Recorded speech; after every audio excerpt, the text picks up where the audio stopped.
Bonjour à tous, aujourd'hui nous allons voir comment utiliser un tableau de valeurs pour une fonction. Alors on va prendre une fonction f de x qui a x associe x au carré moins 4. Bon, c'est une machine qui calcule d'abord son carré, puis il enlève 4. Alors si on vous demande de calculer des images, f de 4, f de 6, f de 10, f de 15, etc. Si on vous en demande plusieurs, il peut être intéressant de les mettre dans un tableau de valeurs. Avec deux lignes. Première ligne, les x, donc c'est-à-dire toutes les images que vous avez envie de chercher. Par exemple, si vous cherchez l'image de moins 3, moins 2, moins 1, etc. Et dans la deuxième ligne, tous les f de x, toutes les images que vous aurez calculées. Alors on va les calculer, ces images. Donc si x vaut moins 3, f de x vaut, donc f de moins 3, je calcule f de moins 3. Moins 3 au carré, ça fait 9, attention aux parenthèses, c'est moins 3 fois moins 3, 9, 9 moins 4, 5. Pour moins 2, je cherche l'image de moins 2. Moins 2, le tout au carré, ça fait 4. 4 moins 4, 0. Pour moins 1 au carré, ça fait 1, 1 moins 4, moins 3. Pour 0, 0 au carré, ça fait 0. 0 moins 4, ça fait moins 4. 1, 1 au carré, ça fait 1, 1 moins 4, moins 3. 2 au carré, ça fait 4. 4 moins 4, ça fait 0. Et pour 3, 3 au carré, ça fait 9. Et 9 moins 4, ça fait 5. Alors, grâce à ce tableau, on peut donc lire les images et les antécédents. Donc, pour lire les images, c'est simple. Il suffit de passer de la première ligne à la deuxième ligne. Vous pourrez lire les images. Ainsi, on peut dire que l'image de moins 3 égale à 5. Mais on peut aussi dire que moins 1 a pour image moins 3. Mais aussi, on peut dire que moins 4 est l'image de 0.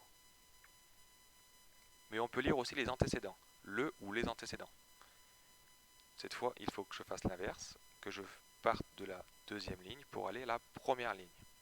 Et c'est comme ça qu'on peut lire les antécédents. Ainsi, on peut dire qu'un antécédent de moins 4 est 0, mais également, parce qu'on a vu qu'un antécédent, il peut y en avoir plusieurs, 5 a pour antécédent moins 3 et 3. Il y a deux possibilités. Pareil pour moins 3. 1 et moins 1 sont des antécédents de moins 3. Donc il peut y en avoir plusieurs. Alors à quoi ça sert de faire ce tableau? Alors vous allez voir que ça va nous servir à tracer un graphique. Alors on va reprendre notre tableau, on va pas refaire les calculs, on les a déjà fait. Et d'après la leçon, on sait que la représentation graphique d'une fonction f, c'est la courbe, alors on verra ce que c'est qu'une courbe, constituée de l'ensemble des points de coordonnées x, f de x. Alors c'est un peu vague, mais ici on a nos valeurs. Donc on a des premiers points, donc premier point x qui sont à la première ligne, f de x sur la deuxième ligne. Donc on a au total 7 points, dont le premier qui est donc moins 3, 5. Alors pour placer ce point dans un repère, donc j'ai tracé deux axes qui sont perpendiculaires, l'axe des abscisses horizontal et l'axe des ordonnées verticales. Et j'ai fait une graduation. Alors, moins 3, moins 3, 5. Donc, moins 3, ça va être l'axe des abscisses horizontales. On commence par l'axe des abscisses et ensuite par l'axe des ordonnées. Donc, moins 3 sur l'axe des abscisses, puis 5 sur l'axe des ordonnées, c'est là-haut. On a un deuxième point, moins 2, 0. Moins 2 sur l'axe bleu et 0 ici. Moins 1, moins 3. Donc, moins 1 sur l'axe des abscisses, moins 3 sur l'axe des ordonnées, c'est ici. Donc, je conseille plus de faire des plus sur un graphique qu'une croix. Le plus permet de bien repérer l'intersection avec l'axe des abscisses et l'axe des ordonnées, si jamais on prolonge les traits du plus, que de mettre une croix. Une croix à un foie en fait. Ensuite, on a 0, moins 4, donc 0 sur l'axe des abscisses, donc on est sur l'axe des ordonnées, moins 4 tout en bas. Ensuite, on a 1, moins 3, donc pareil.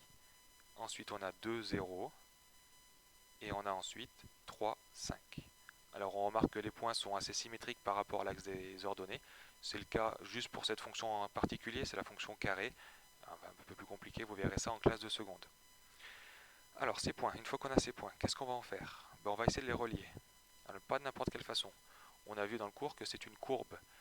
Une courbe, ce n'est pas rectiligne, donc on ne va pas relier avec la règle tous ces points. Donc on va prendre un crayon de papier et on va le faire à la main, une sorte de courbe qui va ressembler à ça, en zoomant un petit peu. Alors, on remarque que au niveau du point 0, moins 4, on essaie de faire le plus arrondi possible, ce n'est pas rectiligne, et puis bien penser à continuer, par exemple, au point 3, au point de coordonnées 3, 5, il faut continuer parce que il y a par exemple l'image de 4, alors l'image de 4 ça fait 16, et donc elle est beaucoup plus loin, 4, 16, donc ça apparaîtra pas sur notre graphique, mais bien penser à continuer, c'est une courbe, ça ne s'arrête pas.